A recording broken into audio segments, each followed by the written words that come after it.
Hello, everyone, and welcome to another episode of what I think is going to be an addition to the Why Do You Believe series. And in this time, I'm talking to Virtual Maya on YouTube. And he appears to be, and I've described him this way to him, so he seems to be okay with that. I call him a runaway skeptic because he seems to be skeptical about everything. Says he's an atheist. He just doesn't believe in evolution or anything else, so far as I can tell. All right, so is that a fair assessment of your position? I think it's ambiguous. Okay. All right. So let me preface this by putting myself in the same position you are as much as I can.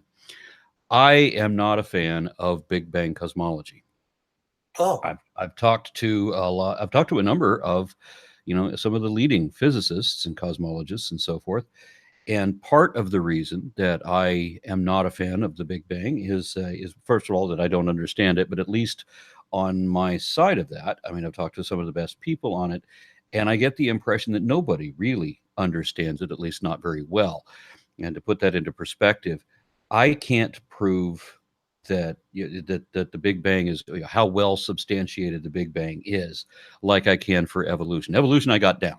I know evolution well enough that I can definitely prove it, but I can't do that for the Big Bang. And it may be because it's above my head, but it also may be that it's not actually true so far as I can tell. But I can't deny that just outright and say, well, I don't believe that because I don't have anything to put in its place. Now, when I took science classes in college, one of the lessons that they gave me was they would teach different models of the atom, for example, Bohr's model and Dalton's model, the quantum model, and so forth. And they said that all of them are inaccurate. Every model yeah, of the atom is inaccurate. But we have to use them because these models work in certain applications. And they you work. can't, yes, you can't take something that works, or you can't replace something that works with nothing that doesn't. So even though we know that no one model of the atom works in all applications, we know that each one works in specific applications, and we can verify that these applications are correct. So we have to use those models, even though we know that they're not accurate across the board. Does that make any sense to you? Yeah, science is about finding models that work, not necessarily truth. As long as the Yeah, model works. yeah. Well, I don't know what definition you're using for truth. There may be a different one that philosophers use. I don't. I make it very simple. The truth is what the facts are, what we can show to be true, and that's where I have to sit. We And I got a do. black box and a clear box. I'm sorry. What? Like a black box or a clear box. Right? It's all pretty much a black box. We don't know what's in there, but we know the facts that surround it. As opposed to a clear box, we can see right through to the center. Okay. So if I believe that knowledge, for example, is demonstrable with measurable accuracy. So if I tell you that I know something, it means that I can show you that I actually know that, and that I can show you that the information that whatever I'm telling you is correct. So I won't tell you that something is the truth unless I can show you that it is true. And I think that rule should apply to everybody else too. They shouldn't tell me that things are true that they can't show to be true, because you can't. How do you call it truth if you can't show that it's true? Does that make sense? Okay, good. All right. Now, the first thing, there was some things I know I wanted to talk to you about, but I didn't get the follow-up information about things that I know that we had previous conversations. Frankly, I don't remember them, and I don't know how to look them up. But I looked at the video that you did where you were talking about, I don't know, testing evolution, atavisms, virtual organs, and phylogeny. And I'll just go ahead and address that real quickly, and I'll be happy to put these notes in the comments of that video if need be, and I think that'd be a good idea to do that. The first picture that you showed in that video, you were wondering whether it was a hoax because it was a picture of a girl with pointed ears and a tail, and that wasn't. I wouldn't call that a hoax. That was something that was used for something else. It was like I don't remember what it was, but I saw that picture once before years ago, and I saw it in association with a story about imaginary elf people or some such thing like that. And as I remember, that was like a Photoshop stock photograph for use in that kind of category. That wasn't ever intended to be a scientific claim, at least not the image was. The image was attached to a fantasy story. However, to get into what an atavism is, because you were questioning that, a human tail is not just fatty issue, and it's not something that can just happen anywhere, as you asserted in your video. I pulled up an article from the National Center for Biotechnology Information, and it describes a vestigial tail as a remnant of a structure found in embryonic life or in ancestral forms. During the 5th or 6th weeks of I can't even see this word, intrauterine life, the human embryo has a tail with 10 to 12 vertebrae, and by 8 weeks, the human tail disappears, meaning the vertebrae are reabsorbed. This is something that happens with a lot of atavisms. For example, if you look at glass snakes, which is a legless lizard, they're so recent in having lost their legs that in embryo, when you look at it in an X-ray, or if you can look through the shell, and I don't remember what the technology is to do that, you can see that glass snakes have legs in embryo, and then the legs are reabsorbed again. And the same thing happens with whales. Whales actually have hind leg buds, and these are also reabsorbed in embryo. So they start growing 4 legs, and then they end up stucking with just the pectoral legs, and the other ones reabsorb. You looked at a picture in your video of a pair of pelvic flippers on a dolphin. Now, the way atavisms work is, like I said, the legs didn't reabsorb in this case. They went ahead and expressed, the gene was turned on to express those flippers fully. And you said it looked like a mutation or a tumor or something like that. But you had all these. I'm sorry. Did I cut you off? Go ahead. No, I don't know what it was. Okay. Well, in that slide, if you look over on the right, you've got a whole bunch of other pictures that show clearly that these are additional flippers. Now, all whales, all dolphins, all cetaceans in the fossil record typically had 4 flippers. They have the pectoral flippers, and then they have pelvic flippers if they didn't have legs, because the earliest ones, of course, actually had legs, not just flippers. But then the pelvic flippers were lost in the more recent ones because they're kind of superfluous. They don't need them. So if there's ever a mutation where an animal's born without those limbs, it's not going to impede its ability at all. So there's no selective pressure to keep those going. So those dolphins would continue to survive.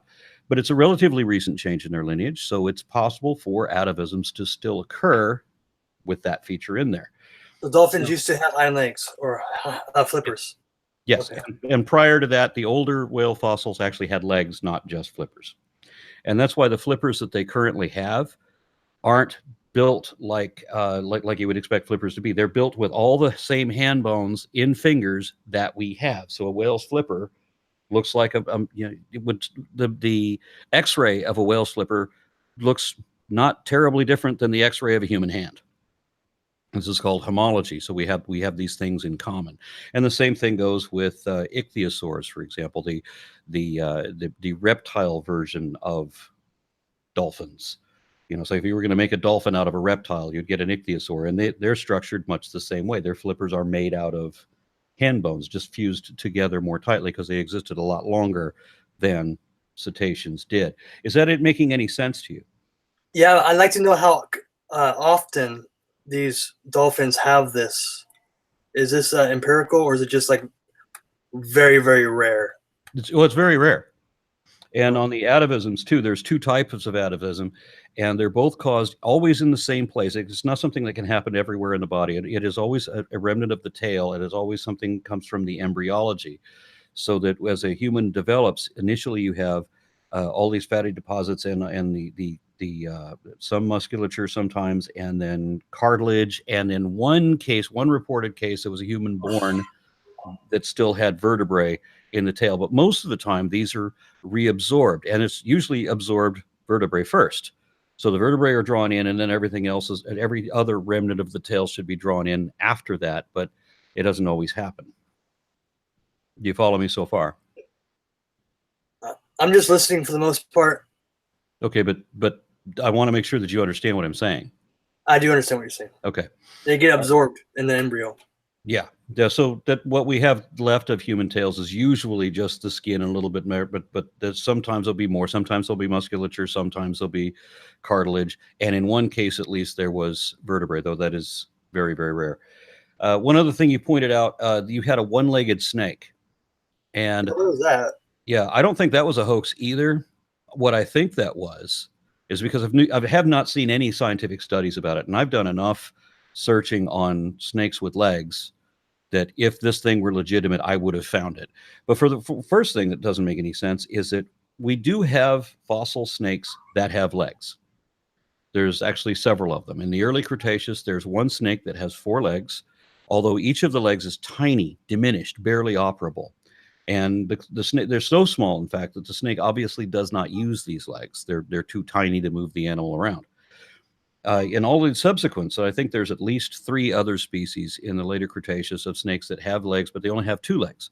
They only have the hind legs, because in random mutations and everything, it doesn't choose whether to keep one set of legs or the other, just incidental accident. So it ends up that these other snakes end up with only the back legs, and again, they're tiny.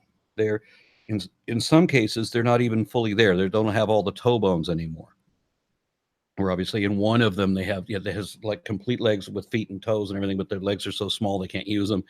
And then in another one, you just have these little remnants where there's like a femur and tibia coming out, and that's about it. Like a couple of foot bones, but it doesn't actually blend into toes anymore because they're so malformed.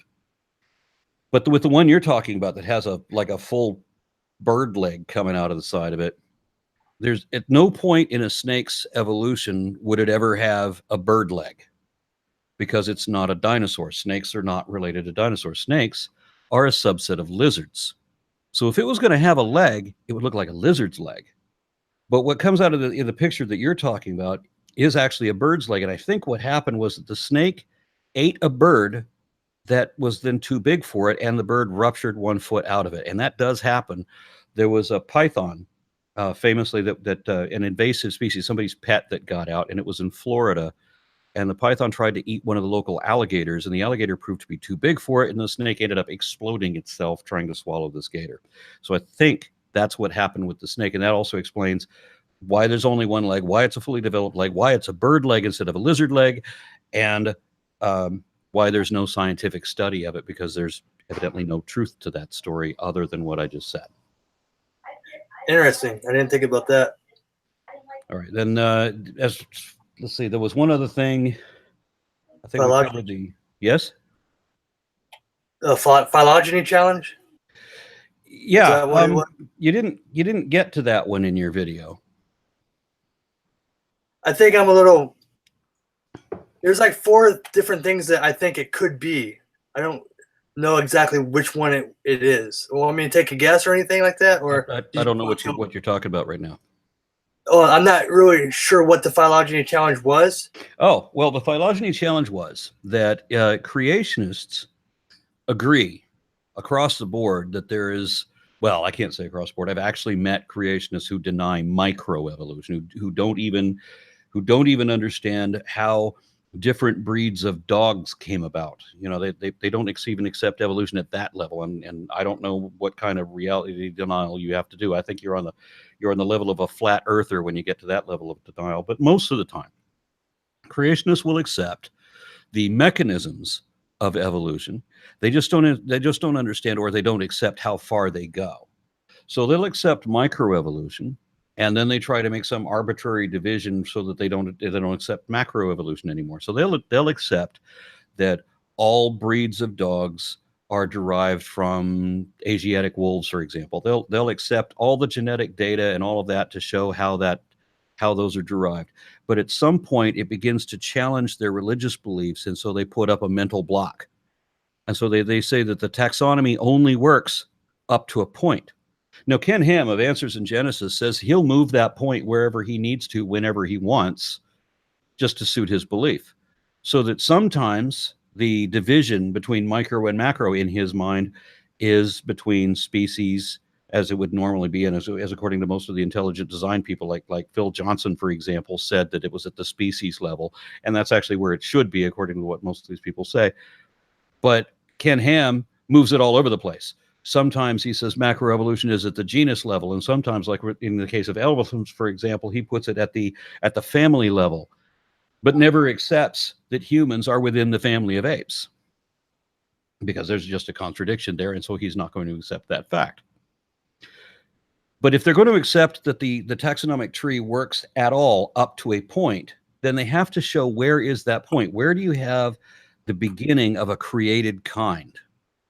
And what creationists are arguing for is that they think there should be individual, you create like the number of animals that were on the ark, for example. And Noah's Ark is supposed to have all these created kinds, and then whatever comes off the ark then proliferates and micro evolves. Well, that would actually be mega macro, because they're talking about how fast everything happens. So they want, like, within 1,000 years, they want everything, every species to have come from these, you know, few hundred individual original kinds that are all magically created, unrelated to anything else. So I ask a series of questions in my video on the Phylogeny Challenge, and I go on different lineages. I go on on birds, you know, talk about ducks, for example. Are mallards and related to Muscovies? Are all ducks related to all other ansioforms, and are ansioforms related to galliforms and all other types of neonates and so forth? Because we're looking for that line. And creationists cannot provide that because it doesn't exist. And they can't admit that it doesn't exist, but they can't answer the simple question to identify where that line is. So, for example, all the different, do you accept the word variety? Why would I not? Okay. Do you accept the word kind? Like, would you say there are many kinds of apes? No, there's no definition of a kind. There literally is no such thing as a biological kind. Well, I know, but would you say there's many kinds of fish? There's many kinds of Well, that dogs? depends on what you mean by the word. Now, creationists will describe a kind as something that was created by God. They use exactly the same definition of a kind that I would use for a clade, except that instead of the clade being nested in a parent clade, they say that a kind is specially created by God out of nothing. So there can't be a parent category, except that there's a contradiction even then, because the Bible talks about all different kinds of birds. So we have multiple kinds of birds, and then it also says there are multiple sorts of birds. So what is a kind and what is a sort? The Bible doesn't say either way, but we know that all of them are birds. So why isn't bird a kind? Well, because God didn't make just one kind of bird. He made a bunch of different kinds of birds. Well, why would he do that? Why would God make a bunch of things that look exactly the same, or that have all the indications that they are related to a single common ancestor? And then that common ancestor should be a dinosaur. So where does that put the other Maniraptor and dinosaurs in the biblical concept of kinds? Where do they fit? So the difference between kind and clades is clades have a common ancestor for everything, but kinds limit their common ancestry to no. In neither case, it's pronounced clades. oh, clades. But clade includes all of it. It's a category that includes all of its descendants. So humans, for example, are a clade. No matter if you have all of the criteria to be a human, okay, fine. But if you're born for whatever reason without 2 arms or 2 legs and all of the criteria like that, you'd still be a human because you're descended of humans, so you still belong to humans. Does that make sense? Mm-hmm. Even if you're different now, and even if you have a new species that is different, even if you have extra stuff that your parents don't have, you're still going to belong to every clade that your ancestors did. Now, the creationist concept of kind is the same thing, that it would include all of the descendants. So they want there to be a dog kind, right? So you can have every kind of dog ever imaginable, and it doesn't matter how much they evolve, even to the point where they don't even look like dogs anymore. They're still going to be classified as dogs. But the difference is that the created kind begins with an act of God. So they're poofed out of nothing. I don't know what the creationist definition of kinds is, but I do accept the word kinds. There's a general kind, which is like a bird, reptile, mammal. It's pretty arbitrary, but kind is no different than the word category. But yeah, pretty much. Creationists do apply a different meaning to that. So I won't use that word because I don't want to confuse the way that they're misusing that word. Okay. So with like ducks, we don't know if all different kinds of ducks have a common ancestor that was a duck or not, or is it mallard? Why would they not? Well, we don't know. How would they not? Well, I don't know ducks very well. Do you want to say cats, for example, all the felines? Okay, whatever you want. Okay, if you want to start with cats, we can go to cats. The cats. It's all right. So why in your model? What is your model, by the way? We need to know where you're coming from on this. Okay. I have kinds, but I don't know the common answer. Like, I don't know if all cats have a common ancestor, which was a cat or feline, or is if panthers and jaguars are independent lineages. I don't know how far back the lineages go. How I'll far help you with that. Panthers and jaguars. Jaguar is a subset of panther, as is leopard. Leopards and jaguars are not terribly different from each other. They're just separated by different continents, and they're very closely aligned otherwise. All of the cats that we know today fall into one of two categories. They are either panthers, which includes leopards and clouded leopard and that sort of thing that you get in the old world. This includes lions and tigers and so forth. And then you also have felines. And in the feline category, you have cheetahs and cougars, which are actually closely related, and again, only divided by different continents. Cheetahs actually originated in the United States, by the way, and then migrated to Africa after that somehow. And all of the other cats are in the feline category. So most of your wild cats are actually felines. Does that make sense? Yeah, but are all felines related by a common ancestor, which was a feline? What is the option?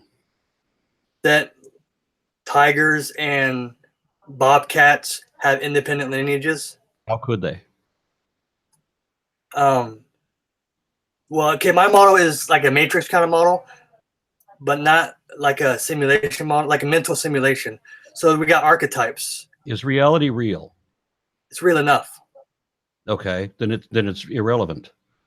If we're living in a matrix and we're in this matrix and you and I happen across a beach and there's footprints across that beach in this virtual reality, which is entirely an illusion, do we still know that somebody walked across that beach? Well, it's kind of like we don't know, but we think we can. But like if it's a dream, like if you're in a video game, if it's a dream, then everything is meaningless and literally meaningless. Nothing means anything anymore. No fact can be evidence because it can't be indicative of anything, because you might have imagined it yesterday and you might forget that it exists and it would dissipate out of existence, and literally nothing means anything anymore. So we have to agree first that reality is real. And even if it's a matrix illusion, if we see footprints, that means that someone in that illusion walked on that beach, right? Yeah, either way, the rules are the same, but mine is more like a video game perspective. Okay, well, either way, if the rules are the same, then it doesn't matter. If we're if this is a really world, or if this is the Matrix illusion world, we're still living under the same laws. Facts still imply evidence. They still indicate things that happened. So footprints still mean somebody walked there. Yeah. Either way. So it's pointless to even bring it up. So we have to bring up possibilities.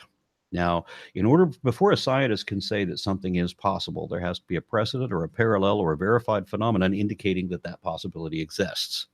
So how would it be possible for two sets of cats to be cats, but not related to each other? Because they have their original archetypes, which I don't know if the Earth was even here. Wouldn't that be a cat? Yeah, they would all be a cat nonetheless, but we don't know for a fact if bobcats and tigers are related. We do, actually. Through DNA comparison? Exactly. So I did a video called I'll have to look it up. I did a two-part video: caniform cladogram construction and feliform formations, or something like that. I'll put the links below in this video. I'll have to watch that. I can't believe I haven't watched that already. Yeah, it's in the same series actually as the video you were just commenting on earlier. It's like the second or third video, or second and third video down that, or third and fourth video down that list. But I go into a number of genetic studies, both for the caniform side and the feliform side, and then one that's collective of all of them. And we have a genomic sequence analysis comparisons to show the origin for all cats. This is panthers and felines. And they emerge from what is the oldest, considered to be the oldest and most primitive cat in the world, I think, is the clouded leopard in Asia. And the clouded leopard also has the longest fangs proportionate of any cat species. And these are the closest link to the Macarodonts, which is another form of cat that we don't have anymore. And those are called the Scimitar Cats. And a lot of people will think about the saber-toothed tiger, which of course is not a tiger. There was actually a whole lineage of cats, very distinctly different than any cat we have now. They were much more bear-like in some respects. They were like heavy, stout animals, not the lithe, springy things that are like today's felines and panthers are. But the Smilodons, or the Scimitar Cats, there was a wide range of them and a wide range of sizes. And of course, the Smilodon is just the biggest one. And they have genetic links indicate, we don't think we have any DNA for Machaerodonts, but all of the existing cats go down to this one, which is morphologically similar to some of the Machaerodonts. So that would be the link. All right. So I need to watch that video. I can't believe I haven't watched it before. I watch a lot of your videos. Many times over and over. But whether or not all felines have a common ancestor or not, my argument is that it's going to be a feline, no matter how far back you go. You'll always be able to recognize it as a feline. Yeah, that's because of the evolutionary law of monophyly. Mm-hmm. That means that you can never outgrow your ancestry. So but we did. But never once have we done that. No. We're not fish no more. Right, because the word fish isn't a taxonomic classification. They use the word chordate because there is no, there's no what? A chordate is not tangible. Why not? Because you can't evolve from a spinal cord. You gotta have an actual animal. Nobody evolved. No, chordates don't evolve from a spinal cord. I'm saying it's a label. It's not an actual. Right, it's a label for an animal that has a spinal cord. So we didn't evolve from a spinal cord. We evolved from a specific animal that had a spinal, which of course evolved from animals that didn't yet have spinal cords. They were notochords, which were precursors to spinal cords. And then when you have spinal cords later, we end up with calcium deposits along those spinal cords, which are then segmented to allow movement. And this is called vertebrae. And then at that point, we become vertebrates. But a vertebrate isn't an animal, or it's not like. It's not something you can touch. It's like it's a concept. Wait, a vertebrate isn't an animal. You're a vertebrate. Your cat, your dog, your fish, they're all vertebrates. You can touch all of them. My dogs are barking. Okay, and you can touch them, which makes them tangible. We evolved from a fish, right? We still have those lobes. The Sarcopterygians or Crossopterygian fish also had lungs, and they had arm bones. But you're saying we don't outgrow our ancestry, so we're still fish. No. Well, there's two ways of looking at it. One, either nothing is a fish, or we are all fish. And I explain this in a few different videos, but most specifically in the Systematic Classification of Life series, I go through the whole chain. We are still Sarcopterygians, and we're still chordates, and we're still vertebrates. We never stopped being everything that our ancestors were.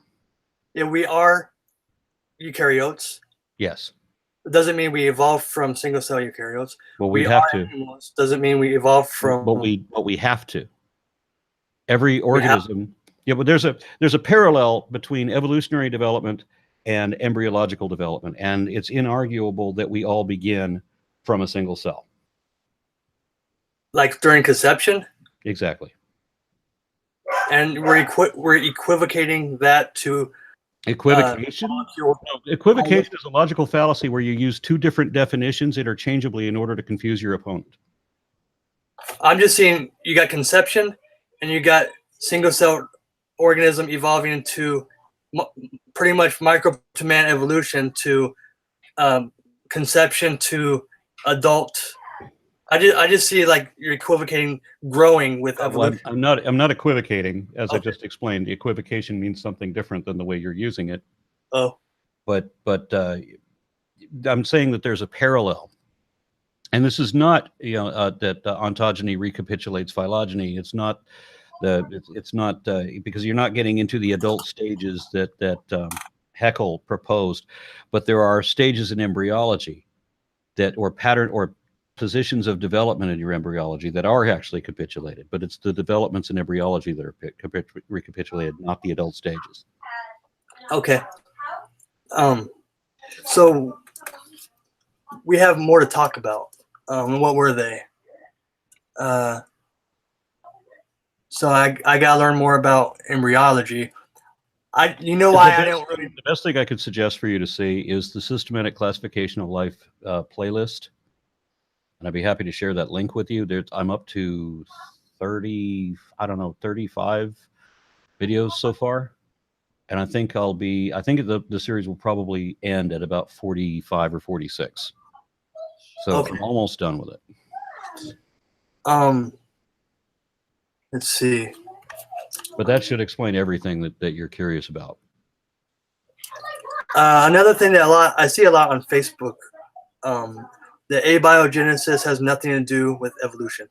That's right. It doesn't matter how life forms came about. We've actually got an overlapping array of different hypotheses that all could be true at the same time, and it seems that most of them are true at the same time, because we have enough substance to show various things that did in fact happen, that how these things self-assemble to a large degree. We have almost all of it, as a matter of fact, except for some of the organelles. But as I said, it doesn't matter how the first life form came about, and it doesn't matter how the universe came about either. Neither one of these things has any impact on how life diversified after it began. So my argument is that if chemical abiogenesis is not possible in the future, Why? would that render evolution implausible? What again, we can prove evolution regardless.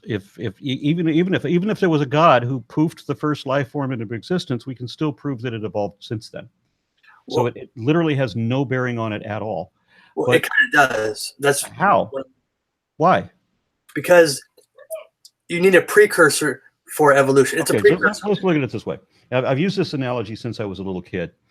Let's say you're watching the dominoes, the domino effect. You've got all these dominoes, this massive room full of dominoes, and the dominoes are falling. You slow down your camera so that you can barely detect movement. You may have to, it's in such a slow motion that you might have to leave the room and come back and realize that this thing has moved, because you can't actually see it move with the trick of your own eye. You can determine by the past dominoes that have fallen and the ones that are still standing, and by detecting the movement of the one that's still in action, you can prove that those dominoes are falling. And then somebody comes along and says, well, how did the first one fall? And I don't know. Well, if you don't know how the first one fall, then you don't know that this one's falling. But that's ridiculous. That could have been knocked over by the wind. It could have been pushed over by a finger. It doesn't matter. This one is falling. These dominoes are still falling regardless how the first one fell. Would you understand that? What if there wasn't a first one? What if life always existed? And by definition of life, I'm not saying necessarily biological life. I'm saying consciousness. What is there? What? Well, I have to go with the biological definition, the 7th grade biological definition of the 7 criteria that you have in order to be considered alive. That you have to be replicative, that you have to grow, that you have to have homeostasis, which is a balanced internal chemical environment, which is why viruses don't count as alive, because they don't meet that criteria. And they don't grow. And another one is that you have to evolve. That's actually one of the definitions of life. But it's always biological. Life is an aspect of biochemistry. So when you talk about life always existing before there was a planet to exist on, or before that doesn't make sense. It's got to be the biological process. Well, I would say that there could be, just for sake of time, different types of life. For example, disembodied life. You don't need DNA to be alive. You're just consciousness disembodied. Then it's not life. Life is based on the basis of cell biology, or cell. Well, there's biological life, and then there's another definition of life. Just like evolution could have different definitions. What is another definition of life? And I'd like to look up, because you told me before that you only go with logic and science. So give me the logic and science that implies another kind of life that isn't biochemical. I'd say disembodied consciousness. Where do we ever find science? Do we need to amend your note where you said that you only go by logic and science, and actual science, not pseudoscience? Because you did say that. Yeah. Can you show me the actual science that implies disembodied life?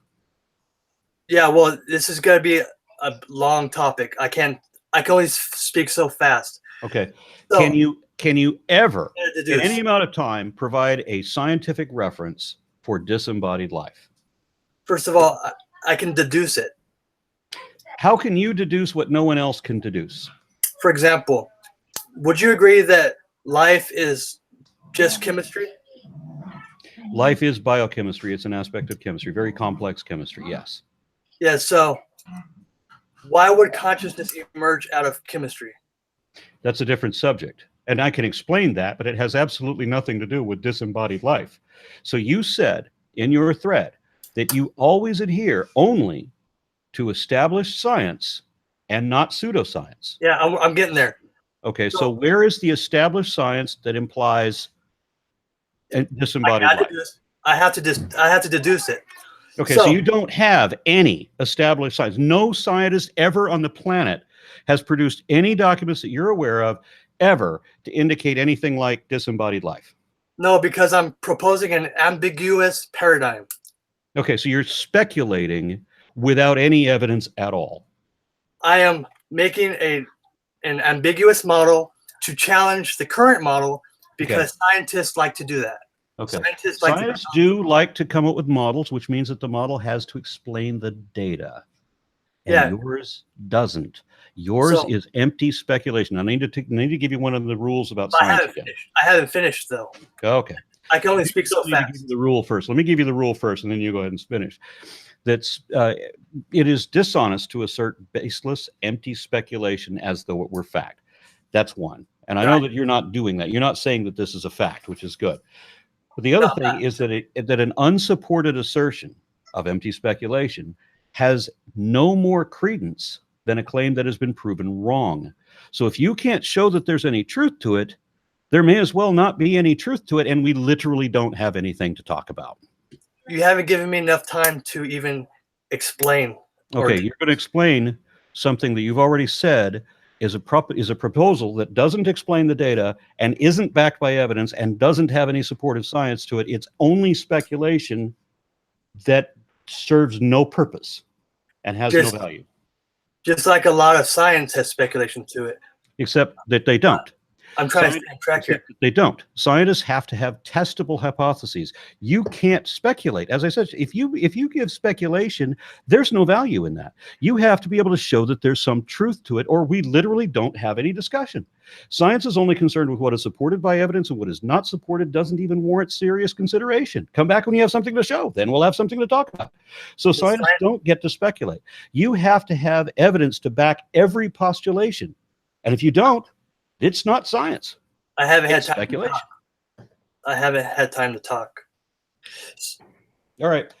I did give you the rule. Now, so if you're going to come back to me and give me a model that doesn't explain the data and isn't supported by evidence and has no established science behind it, then it's empty speculation and therefore meaningless and worthless. My model has the same predictions as the current model.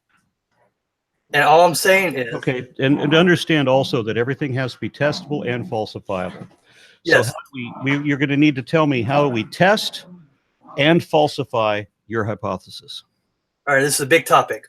Where am I going to start? I want to start first, I think you're going to have to correct what you said all about always using established science and not pseudoscience, because you've gone well beyond that already. I haven't had a chance to talk yet. All right. Well, okay. I also want you to understand you don't have any idea about evolution either. We have a lot to talk about because I went through your video and I saw where you got this, and those other things all wrong. And so we have to correct all of those things. But you're going to present a model without any idea what the previous model is or how it works. And you're going to say that you have the same predictions without knowing what the other predictions are. And you're going to present something that explains the data you don't even know exists, but you can explain it already. Please, you take the floor. Thank you. So you have a side, you have a dichotomy. Now you're very confident in that dichotomy. What dichotomy? Science. Why is that a dichotomy? I can only speak so many words in a single sentence. Okay, well, then don't start on a false premise. Don't tell me I have a dichotomy when I don't have one. You believe in the current model? But I can show that the current model is correct, yes. So can you go and entertain another model open-mindedly? Oh, absolutely. If you can show me that there's any truth to it, absolutely, I have to consider it. Can you show yourself? Can you try to look at another model and say, I want this model to work. I want virtual Maya's model to work. Test it. Why would I need to want your model to work? That's not the way. The science works exactly opposite of that. That's how I did with Flat Earth. Science works exactly opposite of that. Science has to find what's wrong with what it says. Everything that science postulates, they then have to find what's wrong with it. Because if you can't find something wrong with it, then it rises to the level of theory. So I came across flat Earth, and I thought, if I could test this, I could disprove it or prove it. So I went. You can never prove it. I know, it's evidence. But I went to the flat Earth side. Evidence is different. The rule is that you can never prove it, even if you can vindicate it with, with all these a continuous battery of tests always coming out the way you'd expect. You can never label it as proven. But you can, in a colloquial sense, you can say that it is. I'm speaking colloquially. Okay, you can say that it's effectively proven, but you understand. Go ahead. Yeah. So I went to the flat Earth side. I wanted it to be flat. I wanted the Earth to be flat. Why? Why? Because I was testing it. I was testing it. Okay, I was testing the globe. I can test it without wanting it to be either way. So what I'm saying is you got to step out of your water, out of your pond, and go to another pond, give it an open chance, and say, nope, I'm done with that pond. It didn't work out for me. I don't have to want something to be true to test to see if it's true. And if it's true, I'll admit that it's true, even if I still don't want it to be true. Because you don't know my model yet, because I haven't had a chance. And you don't know mine. You don't know evolution. You have no idea what evolution is or what it does or what it predicts or what the evidence is. None of it. But you're going to challenge that. And I'm waiting to hear the model. Do. Scientists challenge the current model. But they have to know what the current model is first. Okay. And you don't. Evolution is a change. Do I have to prove it to you? Evolution is a change in allele frequencies in a population over time, given no genetic barrier. I'm saying evolution doesn't exist. All it is variety propagation within a population, a specific. So variation of allele frequencies doesn't exist? Yes, but there are genetic templates somewhere, which if the DNA. Can you show me where these? Because that's the phylogeny challenge. Show me the genetic template that isn't related to sister templates or part of a parent category. So, humans make humans. You've heard that from Kent Hovind and you guys. Right, and it works in the evolution model. Humans make humans too in the evolution model, but the only difference is it only works in the evolution model. I mean, creationists are just using that part of the evolution model. Okay, so I would argue that a cat has always been a cat and always will be a cat. Okay, so you're saying that I'm saying there's variations within the cat, and you've heard this before. There are variations within Feliforms, yes. But yes. Okay, so you admit the varieties happen. I don't just admit it. That's what evolution is. It's a theory of biodiversity, which means show me an example? Variation. Can you show an example of a variation resulting in a new kind? There's no such thing as a kind, so I can't show you an example of something there's no such thing as. A kind is a colloquial term such as an iguana, a crow, a rat. Those are kinds. Human. No, they're not, because they're not defined. I just defined it. No, you didn't. You said it's a colloquial category, which is too broad. It doesn't matter. So with each one of these, you have parent categories that these all belong to. These are not kinds. And what you're trying to do is you're trying to go against the evolutionary law of monophyly, where something stops being what it was to become something else. And even if you become, every level of evolution is just a modified version of whatever its ancestors are. Another summary definition of evolution is descent with inherent genetic modification. So you have a prior form, and the descendants are modified in that prior form, and they may be modified many different ways. So like, all you do is take smaller animals and line them up. I'm sorry, what? So all you really did was just take smaller animals like bacteria and work it up. Bacteria are not animals. I know they're not. To get started. Okay, so why do you say smaller animals like bacteria? Why are you say organisms? You took smaller organisms and you took all the ones on Earth and you said this one would be next, this one would be next, this one would be next. And no, it's not like that at all. In a simple way, it is. No, and even not even a simple way. 300 years ago, Carolus Linnaeus began to categorize life forms as a creationist, and he was expecting to find evidence of created kinds. But what he found instead was a nested hierarchy of different taxonomic clades. What he didn't recognize them as clades, he calls them different ranks. But why would there be a set of daughter groups within every parent group? And then every parent group belongs to a parent group itself. And there's also has siblings in those parent groups, every one of them. So he discovered a branching tree pattern, which did not make sense But in nobody's terms of, connecting those lines to those branches. but nobody what? But drawing those lines between those trees. They're not lines between trees. They're categories. So because bears have eyes and I have eyes, in a simple sense, you're saying they're related. Because bears are mammals and you're a mammal. Are you not a mammal? So the category of mammal includes the category of mammal includes both bears and humans, right? The category, but you could also say mammal kind. We are the same. I could use nonsense words if I wanted to, but let's stick with something that makes a little bit more sense. Kind works. No, it doesn't, because kind has an implication. Kind has an implication that it doesn't have an ancestor. No, it doesn't. It could mean evolution. It could not mean evolution. Kind does not go against evolution. Except that it does when a creationist is using it. So as I said, I'm not going to use that word for that reason. Now, if you want to use category instead, I will use category instead. I will not use a nonsense word for the purpose of perpetuating nonsense. I'm here to try to clear things up for you, and you seem to be already trying to muddy things so that you don't understand what I'm trying to share with you. I'm just saying kind is an actual English word, but I'm not a creationist. I don't know what the creationists use kind. Don't use kind. Let's say category. But then you're gonna. I could use kind because it's an English word. Okay, fine. Different kinds of animals. I don't know why you're insisting on using a word that will only generate confusion while I'm insisting on using words that will not generate confusion, but have at it. All right. Continue. You can say type too, but I'm just saying that kind is not type. I could also say clade, but clade doesn't work in your category. So clades do work in my category. I just don't connect every little. I don't think they do, because you want them to be turning into something else that isn't what they were. It's not what I want. It's work. I'm presenting an ambiguous model. If you're providing the definition and you want it to be ambiguous, then you wouldn't use the word kind you wouldn't use word clade if you want something to turn into something that it wasn't before. Yes, so because that goes against the laws of evolution. Can I say humankind? Again, it doesn't make any sense for the reason I've repeatedly explained, and I'm getting tired of having to explain the same thing that should be obvious from the beginning of the conversation. Okay, I'm sorry. Kind is a trigger word. We could go back to type. Or category. I said category works. Okay. So humans and bears are both in the mammal category, right? Okay, they could or could not have a common ancestor. But it doesn't matter.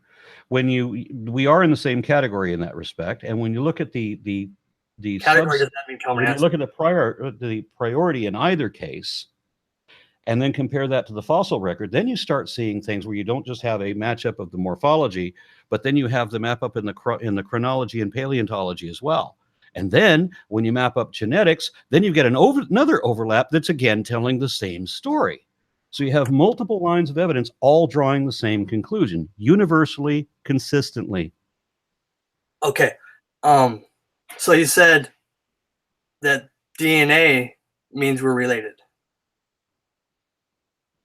DNA does mean we're related, yes, because there's a list or a suite of different ways of comparing genomes that indicate relatedness on specific, unique markers, but we don't need to get into that right now. Okay, I'm just saying DNA is ambiguous. It could mean common design. It could mean no, it can't. Okay, no, it really can't, because DNA. There's a number of presentations that show how DNA fails a designer model. The fact that 8% of our DNA is made of endogenous retroviruses, for example, or there's viral DNA. I could disprove viruses in the first place. But I'm sorry. What? I could disprove viruses. Actually, you can't. I showed you a scientific paper showing a number of photographs about viruses, and I asked you to explain to me what these are, and then also to explain why it is that we have all these people that doctors and such that can treat illnesses stemming from these, why their medicines work, and why we have these huge research facilities studying these things that anybody can see with a microscope. Yeah, you can't disprove viruses. That would be digressing. We could talk about that in another show. You probably won't want to. Said when I showed you that, I showed you those pictures and I asked you, what is that? And can you explain why the medicine works and what is this great conspiracy to create the lie of viruses that anybody can see with a microscope? and you said that you weren't even going to contest that. Well, you can't see viruses with a microscope. You can. They're too small. You can, and it has been done, and I showed you a number of microphotographs of them. So I would place, this is a different topic. I don't want to get too off course, but... Well, you've gone way off course already. I wanted to get started by understanding just how far are you going to entrench yourself on this, and you gave up the virus argument immediately, and now you're saying that you can prove viruses don't exist. I guarantee you cannot. Well, nobody has described to me how they're made. Well, okay, you being ignorant of a subject is not the same thing as proving it false. I'm not the only one ignorant. So what you're saying is that the entire worldwide medical community is involved in some incredible conspiracy to create viruses, which they can take pictures of with electron microphotographs.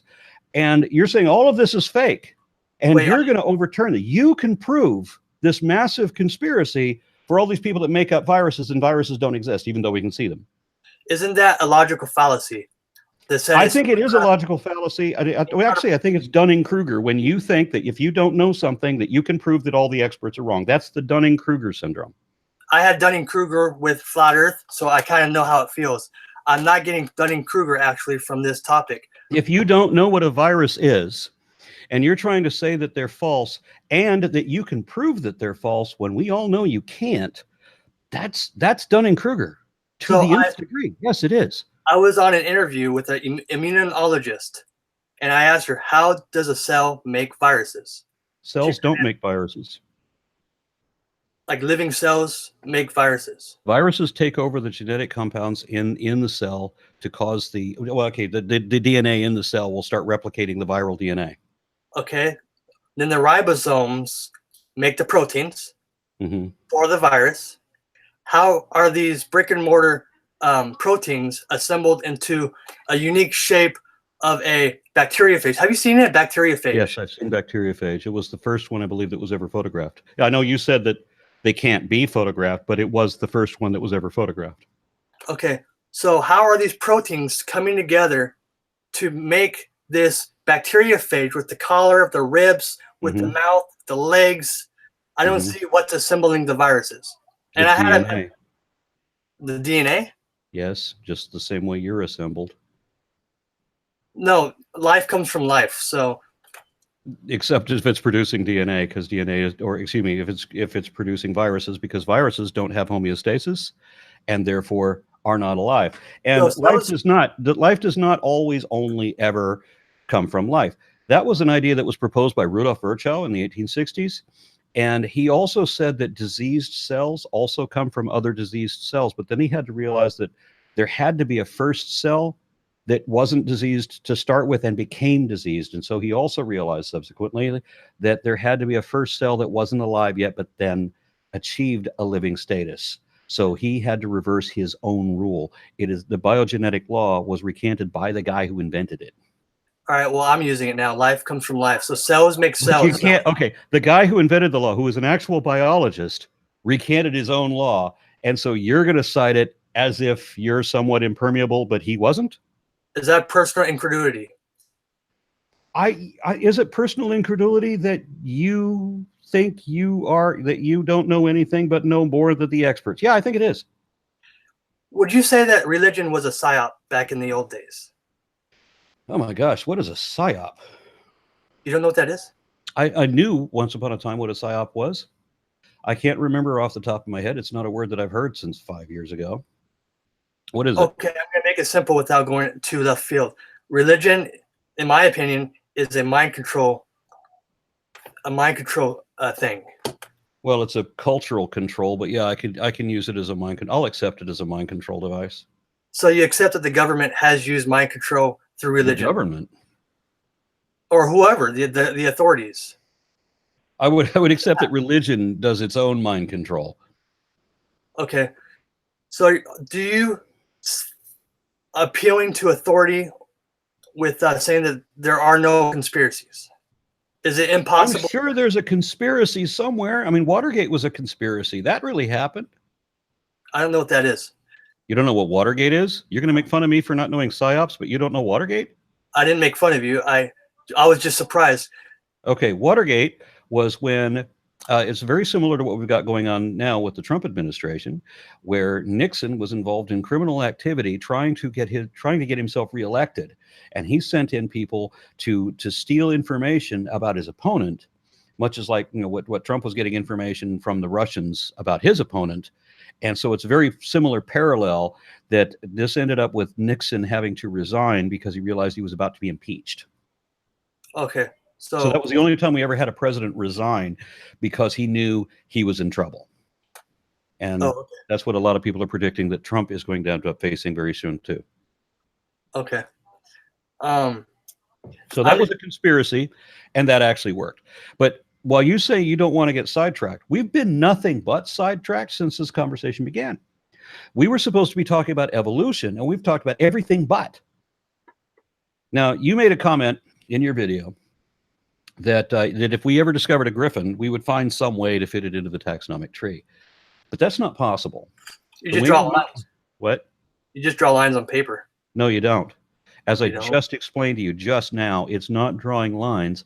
It's putting things into categories. So we know that bears are mammals and humans are mammals, both unambiguously so, right? We're not drawing lines. This is unambiguous. You can't lie about this.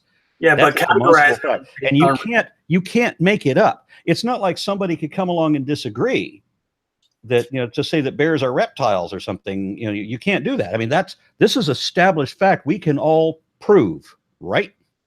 Categories are facts. The categories are facts. We can, right? So, birds' wings growing out of a horse or a monkey cannot be categorized in the taxonomic scheme.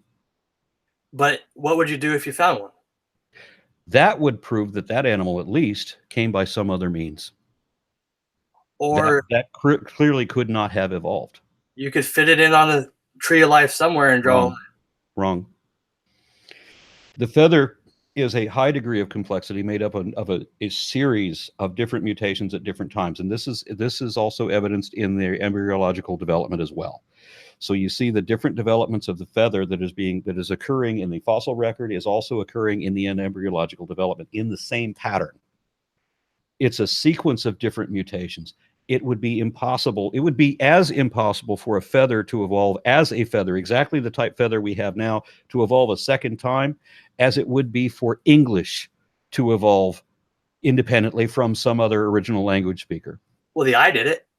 What do you mean I did it? The eye evolved twice. It's called. No, it evolved more than that. The eye evolved minimum of 6 times. I think more like 8 times. And if you get, depending on how you define it, it might be even more, because there's microbes, single cellular protists that have eye spots that are also photosensitive.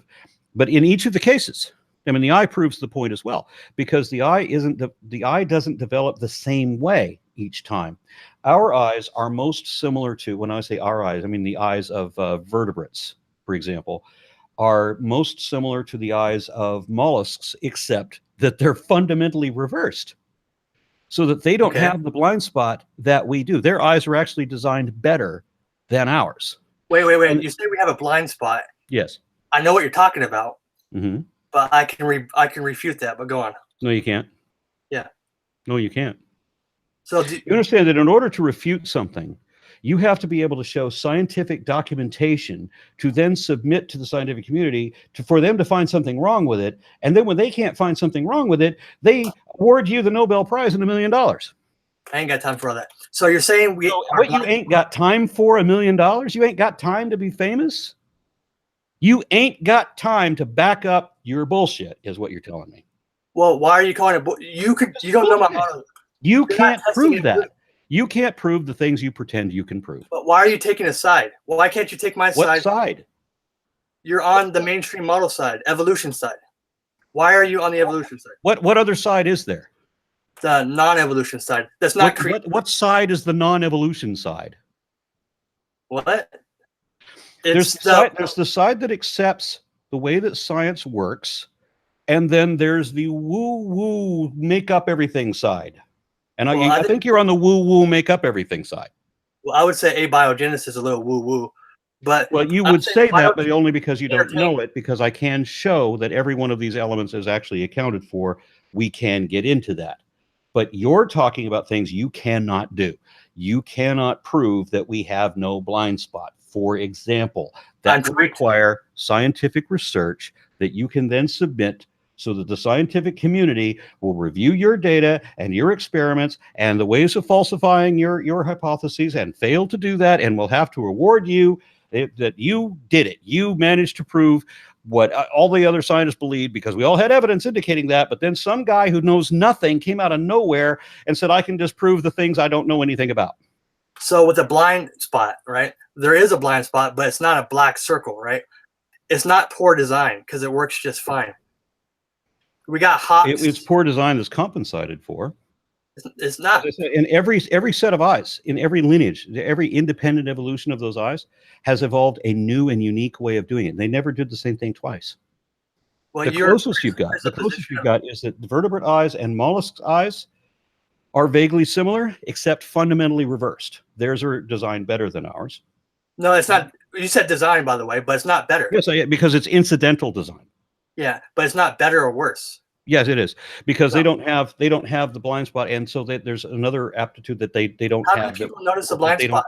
What? Hawks, how many people notice the blind spot? Hawks can see a rat on the ground from miles away. That we don't notice the blind spot. Yes, I get that. But it still matters that the mollusks don't have a blind spot to account for, and what you're still missing is that all of the other lineages that independently developed eyes went by entirely different means. Trilobite eyes are completely different than insect eyes, for example. Yeah, I don't see why insect eyes would be the same, but it's not poor design. They would be if they were created, because you can create things and put any parts on any other parts. I mean, Mustang and Camaro created, you can swatch the motors out, or, you can change parts around. And I've done it. I've taken a Ford headlight and put it on a Chevy. You can do that sort of thing. But with evolution, you can't. So evolution, it has to start from the development of the prior mechanism and then make the improvements. And you can be convergent if they start out to be a little bit similar, but it'll never be exactly the same because it fundamentally began differently. And so that's why insect eyes and the eyes of chelicerates and so forth are different. Well, you're saying that's why, as if it's a fact. Yes, it is. So, and we can show that that's happened. We've got everything we required to show to give all of the substance necessary to that. Okay. So as I said, there would be no way that we would be able to categorize a griffin or one of the monkeys from the Wizard of Oz or whatever, or a Pegasus, into the tree of life. And by the way, you said in your fantasy that, or you said in your video that creationism, that I was painting creationism as fantasy stuff. That's because that is exactly what it is. Well, I don't care about creationism. Okay, but I just want to make clear, creationism is fantasy stuff, literally. I mean, it's talking animals, it's magic, it's dragons, it's wizards, it's witches, it's curses and spells and hexes and blessings. It's all of that fantasy stuff. It literally counts as a fairy tale because it meets all of the criteria, literally all the criteria for a fairy tale. Well, I respect you for doing what you do with religion and breaking people out of the brainwashing. Okay, so we mentioned that mammals cannot have feathers. And you said, why would mammals need feathers? They don't fly. But bats fly. Bats fly and they don't have feathers. Yeah, so you got insects and birds and bats. Right, and they don't have feathers either. And pterosaurs fly and they don't have feathers because they're not part of the dinosaur lineage where feathers began. And so descendants of dinosaurs can have feathers, but only them and not anything else. Okay, yeah, descent with modification. Nobody's saying that evolution doesn't make sense, though. I never said evolution doesn't make superficial sense. Okay. I'm saying it's ambiguous. Where do you have a problem with it? That you're saying it's a fact. It is a fact. We can demonstrate it. We can prove it. It's been directly observed and documented dozens of times. Every possible experiment we've done has been vindicated. So what is the problem? Well, I'm saying that the National Academy of Science identifies evolution as a fact as well as a theory. Well, there's three different meanings to evolution. There's colloquial evolution. No, there isn't. No. When I use evolution, I'm talking about only biological evolution, descent with inherent genetic modification, also translated as allelic frequencies and reproductive populations over time. Yeah. Okay. So, but that is a theory of biodiversity. So there's two ambiguous arguments. Either A, there's limits to it, or B, there's no limits to it. Okay. So in either argument, evolution exists. Either way. Either within limits or without limits. Within limits or without limits, evolution exists. Either way. But you don't have to even use the word evolution. You could just say variety propagation. Why would I not use the word evolution? Is it a allelic variance in descendant populations? It's variety propagation over time. Right, which is evolution. So I'm going to use the word evolution since that's what evolution is. Well, so in either of your model, with limits or without limits, it's still evolution, right? Yes. Okay. Colloquial. Well, no, in every sense, it's still evolution. But so mine is variety propagation, and yours is macro. Variety propagation. How is your variety propagating? Through genetic diversity of mutations. So it is evolution. Okay, so it's evolution either way. Yeah, but there are so many varieties of grapes, varieties of giraffes. We've evolved many different varieties of grapes, many different varieties of giraffes. I get it. Yes, all these things have evolved many different varieties. But in either case, it's still evolution with limits or without limits. So now we need to talk about we've accepted evolution. Now we need to talk about the limits. But you're putting a paradigm on it. Why? How? You're putting a philosophy on it. What philosophy? The molecule to man philosophy. How? That you're saying that you're extrapolating. We have the definition of evolution. Your model, either one, whether it's with limits or without limits, it's still evolution. You've agreed on this already.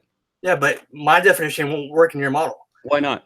Because macroevolution has never been observed outside of space. Directly observed and documented dozens of times, both in the lab and in naturally controlled conditions in the field. Yes, it has.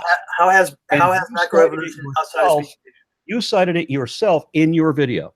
Because microevolution, these words were invented by scientists, by the way. So the scientists give the definitions when they create the words. So microevolution is small-scale evolution within a single interbreeding population, meaning variation within a species. Macroevolution is variation between species or small or large-scale evolution, but it begins at the species level.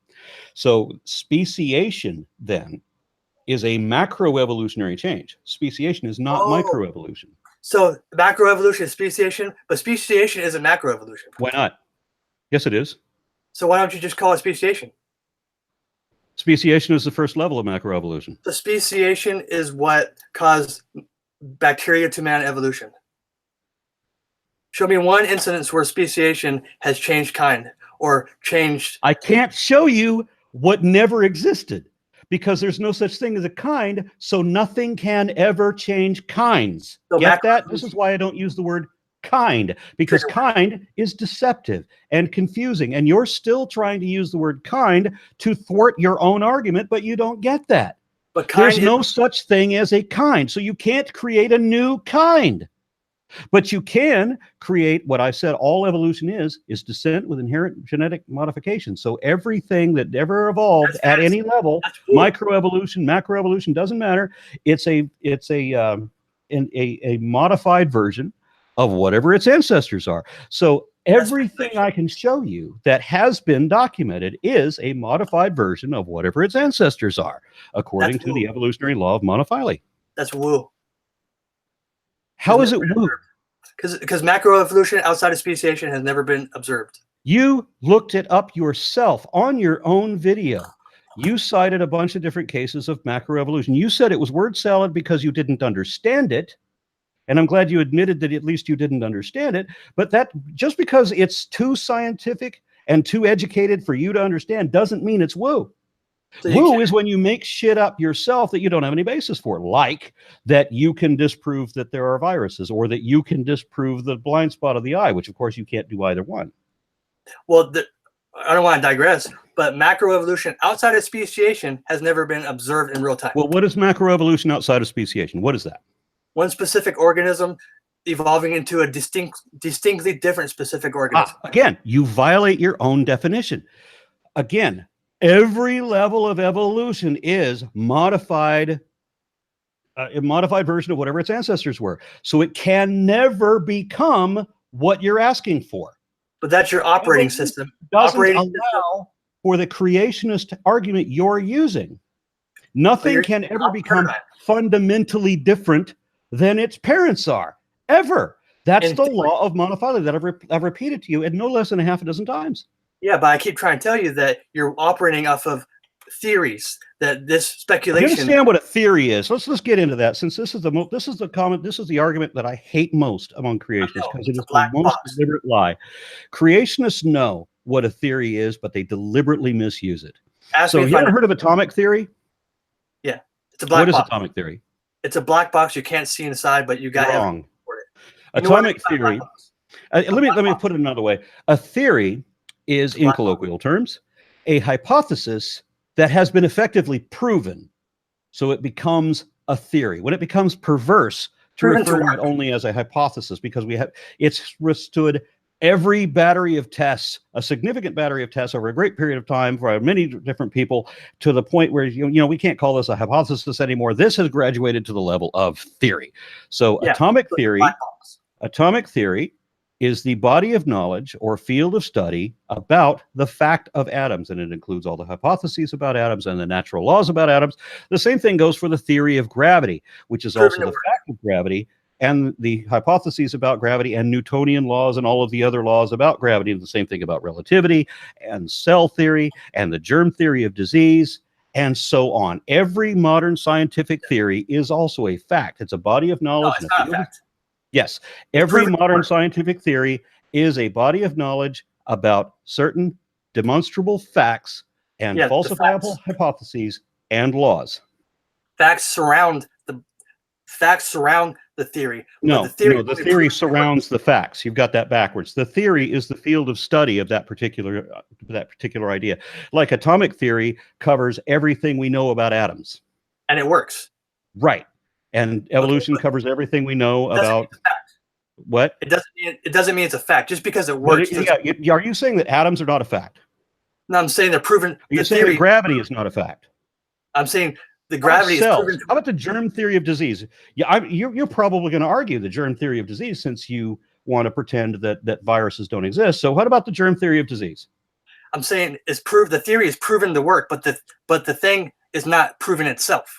So you're saying that cells are not the basis of biological life, and that germs are not the cause of disease, and that atoms can't be demonstrated to exist, and neither can gravity or relativity. I'm trying to explain to you what I know a theory is. But you don't know what a theory is. You're demonstrating that you do not know what a theory is. But you haven't even let me You have already proven you don't know what a theory is. A theory is a body of knowledge of a given topic. It's a field of study of certain facts, hypotheses, and natural laws. Atomic theory, germ theory of disease, cell theory, relativity.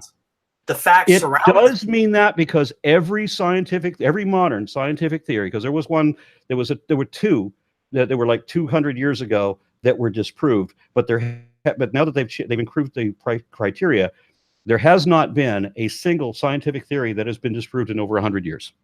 Because every scientific theory is also a fact. No, it's proven to work.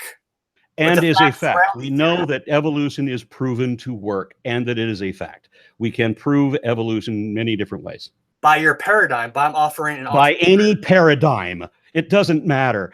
I can prove to your satisfaction, and that's the reason I'm on this call talking about everything but evolution. I'm here to prove to your satisfaction that evolution is real, and that it's a fact, and it's a thing. But that's not how a scientist thinks. Yes, it is. Not to prove a model, it's to falsify their model. So, okay. I'm still going to try to teach you, as a student who doesn't know what evolution is, and who thinks it's false, and who thinks viruses are false, and thinks everything's part of a conspiracy. I'm going to try to get through your obvious woo thinking to show you that evolution is really real. By your definition, it's not. By the scientific definition, and not just my particular definition. But there are limits. And you're going to assert, without any evidence at all, that there are limits, and we can talk about the limits that you imagine there to be, and then we'll see that they're not there. Now, to start with, you understand the allelic variance. Do you have any idea what Darwin explained about the way that works? That we have one organism, say a mouse, that has a proliferation of young. Now, he didn't understand about genetics. Gregor Mendel came in to explain the mystery that Darwin couldn't figure out. But we know that now that what? It's funny that the Native Americans, I believe, might have known about genetics. It's funny that they didn't. Well, actually, it's not funny that they didn't know.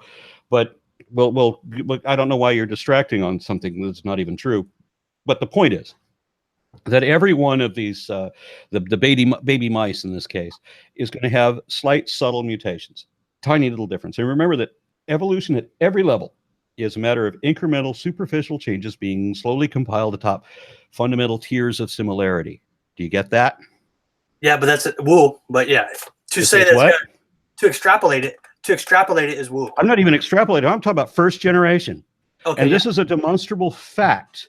According, again, to NCBI, the human beings, have an average of 128 mutations at the zygote from the point of conception. Are you going to say that that established science is woo? No, I'm saying mutations exist. Okay, so what part did you imagine to be woo? The part where the molecule, where I said that all of the descendants had a certain number of mutations, just like we've proven that all descendants do? Mutations within the varieties.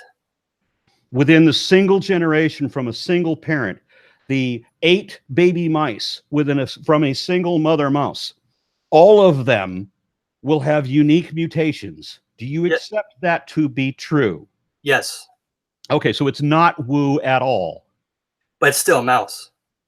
That's right. It's still a mouse.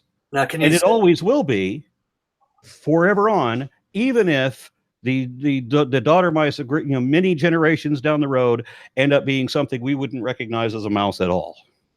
Even if they end up being rats or guinea pigs or something like that, something very much like that.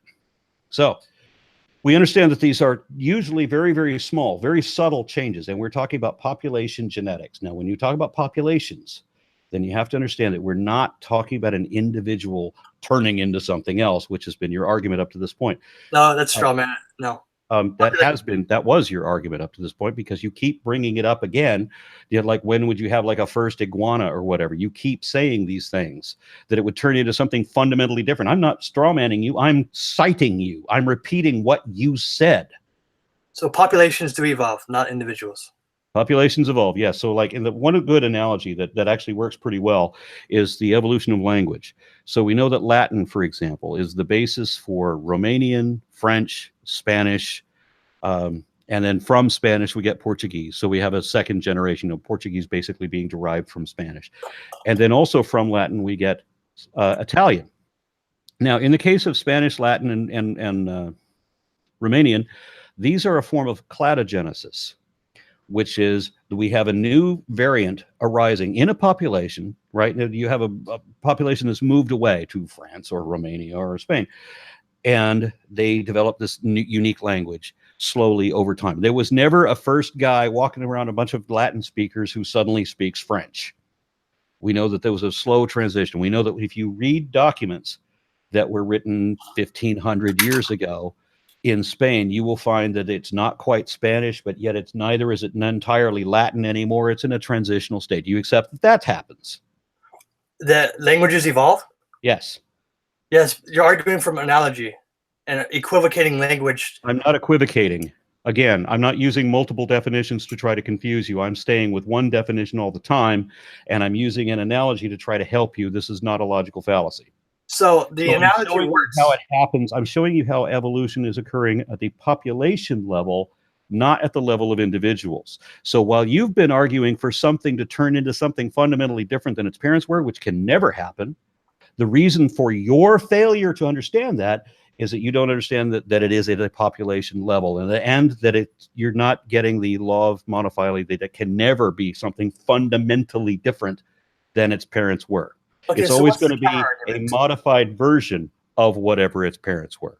So what's the counter argument to your analogy with language? What counter argument? What do you mean? Do you know the counter argument? Are you going to tell me that? Are you going to tell me about the Tower of Babel? No, I'm not. I don't know anything about that. I'm saying that there's an analogy for evolution, but there's also an analogy in another model. Just because you have an analogy in your model doesn't mean there's not an analogy in this. Okay, model. Give me another model. What other model is there? So you're saying that red, you've seen that picture with red and it evolves into blue slowly? No. I've seen a transition with red on one side to blue on the other, but I've never seen evolution Just to be clear. I'm saying argument from analogy doesn't work because I can have argument from analogy does work, since I'm trying to educate you that evolution is on the population level, not at the level of individual, which is what you've been arguing for up to this point. No, so my argument from analogy does work and is not fallacious. Well, I have an analogy too, but I don't know if you want to hear it. You don't have an analogy, I don't think, nor do you have a model, nor do you have an understanding of the existing model. But you said you had a model, and I'm still waiting for you to tell it. You said you had a model that could address the data better than evolution does. I know for absolutely certain you do not, but I'm going to give you the floor to explain it. All right, so my model pretty much bases consciousness as... Can you explain consciousness? I don't think you can. Yes. I'll give you the floor. I'm waiting for your model. So consciousness is eternal, whatever that is. Why? Because it's not in the brain. It doesn't. Consciousness is by definition in the brain. Yes, it is by definition in the brain. It resides in the brain. You can't have a model if all you have are empty assertions that are false to start with. You have to have something that is demonstrably true. You have to be able to verify that there's some truth to what you're saying. You can't start with a false premise. All right, so consciousness resides in the brain. Are you out with me here? It resides in the brain. Is it produced by the brain? Yes. All right, where's your scientific evidence that shows that? Neurology?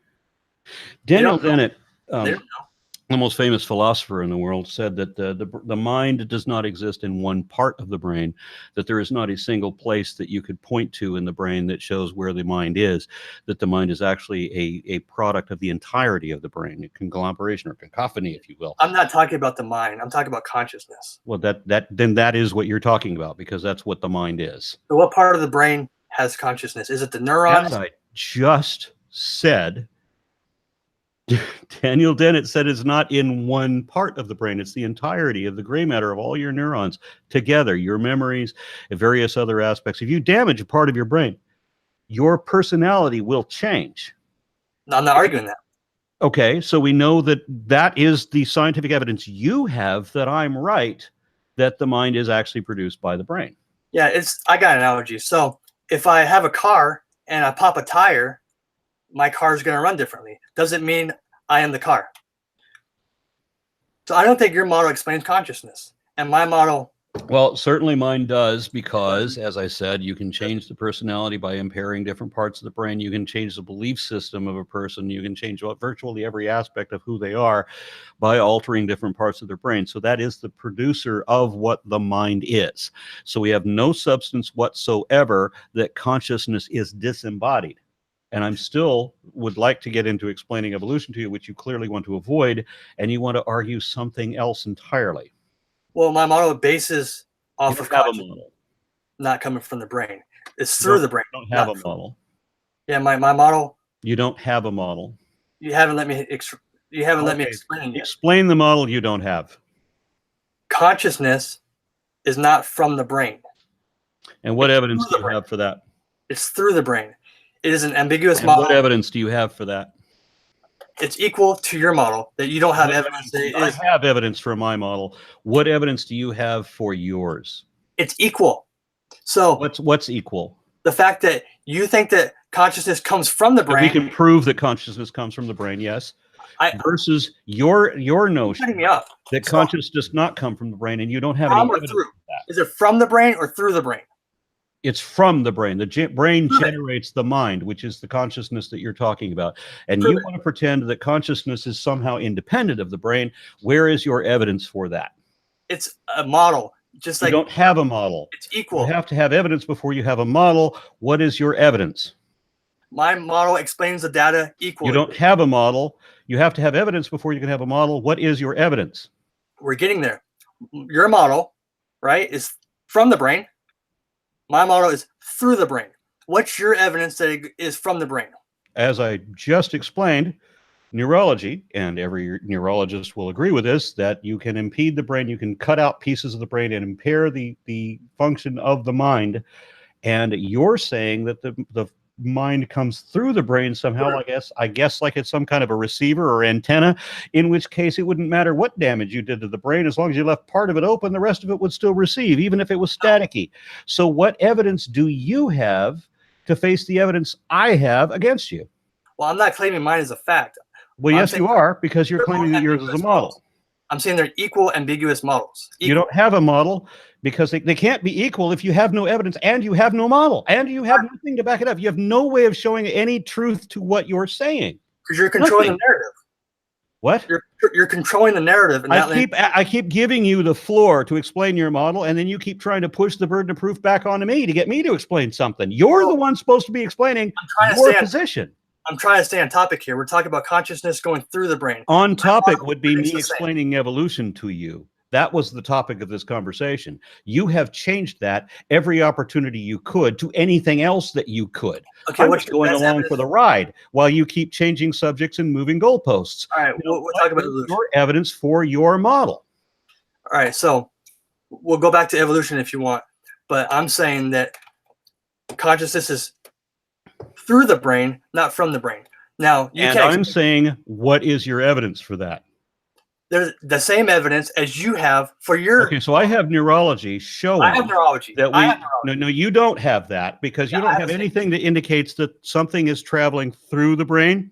You don't have anything. What we have is evidence showing that the brain is producing the mind, and that damage to different parts of the brain will affect different parts of the mind in a predictable way. I'm saying consciousness. Yes, the brain produces the mind. Where does consciousness come from? Which is the same thing as a mind in this case. No, it's not. Consciousness just sees. Consciousness just observes. Okay, consciousness just observes. Okay, so when you impair the visual sensors in a cockroach, then its consciousness loses its ability to see.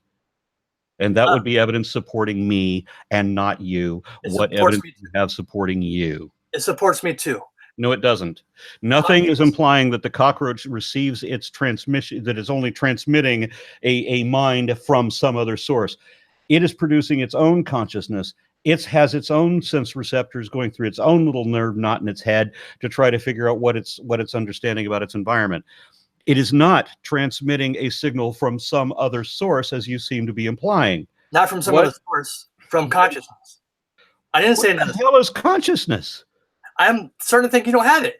It's what observes senses. It observes everything, whatever it is. Okay, so I did correctly understand you that cockroaches have consciousness by your own definition, and you're telling me that you don't think I have consciousness? I'm talking to a blithering idiot who has no idea what he's talking about at all, about anything. You don't know what a model is. You don't know what theory is. You don't know what the evidence is. You don't know what evolution is. You know fuck all about nothing. And yet you're thinking you're smarter than everybody who knows anything better than you. That's Dunning-Kruger to the nth degree. I never said evolution is wrong. Yes, you did.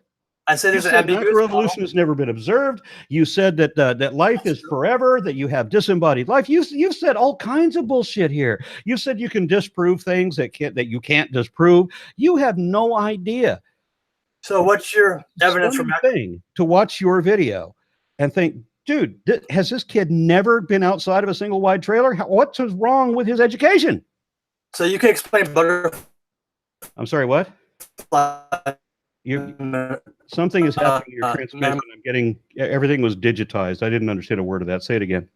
I was asking, can evolution explain the evolution of a butterfly from bacteria to butterfly? Yes. Now, what is your alternate model to explain that? That butterflies have always been butterflies. Oh, so for 70 billion years ago, butterflies were butterflies? I wasn't alive then, but there's no evidence that shows that they would ever be anything different. There absolutely is plenty of substantial evidence to show that they would be otherwise, yes. So I can get into some of that evidence with you, if you like. The beginning of that is that we don't have any insects in the fossil record before 360 million years ago. I want to say I could be a little off, but roughly on that estimate. Nothing prior to that. And then prior to, say, 600 million years ago, we don't have hardly any multicellular organisms, and no multicellular organisms in the fossil record at all whatsoever, but prior to 700 million years ago. So that would be the evidence that butterflies were not always butterflies. So Now, have you what tested is your evidence that butterflies were always butterflies? Wait, what's the counter argument for what you just claimed? What's the counter argument? What counter argument? That you said that the further back in time you go, organisms become more simple. Okay. What is the counter argument for that? I don't know. There isn't one. You haven't thought that there might be a counter argument? Have you tried to? The counter argument would be the evidence. There is no evidence against that. You have to have evidence, not just arguments. What? So there's no evidence against what I just said. Have you tested what you just said? Yes, extensively. There is no evidence against what I just said. If you want to contest that, produce the evidence against it. Well, so you haven't come up with a hypothesis? What hypothesis? I have to, in order to have a hypothesis, I first have to have the evidence to indicate that hypothesis, which, as I said, there is no evidence against that. And then secondly, I would have to have a way of disproving that. I don't have anything to base a hypothesis on. There is no evidence that you are correct. Nothing. You have to give me some kind of reason to believe that something you said could be true. Give me that reason. What reason do I have to believe anything you say? You don't have to believe it. It's not a belief contest. Okay, then don't make it a belief contest. We're not going on faith. I'm going on evidence. Evidence would be the reason to believe. A belief is just when you accept the truth of something that maybe you don't necessarily know to be true. You just accept that that's most likely true. So a belief. When I say belief, a creationist will say belief, meaning make believe, that they're going to pretend. But when I say belief, that means that something I think is true, but I don't know to be true. Give me some reason to think that what you say might be true. All right, so you said that the further back in time you go, the simpler the organisms are. Is that true? Simpler and more similar, yes. Okay, so is that a fact that things evolve from more simple things? Because of that? Yes. But it doesn't have to be, because you don't have to always have increasing complexity. As a matter of fact, in the fossil record, we have a number of things that go decreasing complexity. Sometimes that happens. It is not a rule. But I'm still looking for your evidence that butterflies were always, that 70 billion years ago, butterflies were already butterflies. Before there was an Earth, there were already butterflies. Well, the burden of proof is on the one that's saying that butterflies won't produce butterflies in the future or in the past. Okay, so are you the one saying that butterflies won't produce butterflies? Butterflies probably always produce butterflies and always will produce butterflies. Always have produced butterflies? You said butterflies were always, you're the one saying butterflies were always butterflies, right? So the burden of proof, therefore, is on you to show that there was a time before there was a planet, or 70 billion years ago, or whatever it was, 11 trillion years ago, butterflies are already butterflies. What is your evidence of that? I wasn't alive that long ago. So what evidence do you have to give me any reason to think that anything you say even might be true? Allow me to step out of my bubble. Give me a reason to think that you're not absolutely full of bullshit. All right, how did butterflies evolve from bacteria? Why would I have to explain evolution of butterflies to refute your claim? You said butterflies were always butterflies. I know why should I believe that butterflies weren't always butterflies? For the reason I just gave you, that the first insects, not yet butterflies, but the first insects were 360 million years ago. The first butterflies don't appear in the fossil record until well after that. What evidence do you have? So that's the evidence that I have. We know that evolution happens. That's not evidence for evolution. That's evidence for my model. What you just said. No, it is not. It can't be. You're taking my evidence. The evidence that butterflies did not always exist in the fossil record is definitely evidence for my model, not yours. So you need evidence that butterflies already. You need the evidence that butterflies already existed before I say butterflies evolved. What is your evidence of that?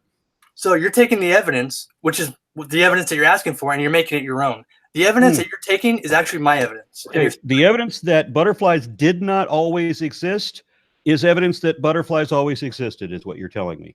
I don't know. I wasn't there that long ago, but I know that butterflies produce butterflies. We have butterflies in the fossil record going quite a long way back, hundreds of millions of years, and then we have roughly, as I said, I'm trying to remember correctly, but roughly, I want to say 360 million years ago, we have the first insects, and we don't have butterflies yet.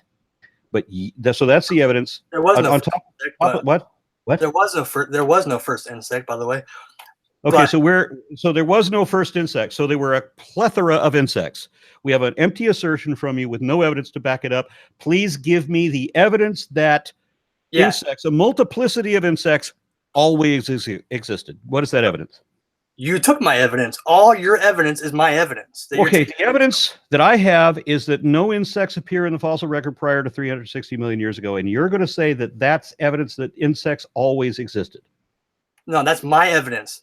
So my evidence that insects it didn't exist in the fossil record until 360 million years ago is somehow your evidence that insects did exist prior to 360 million years ago.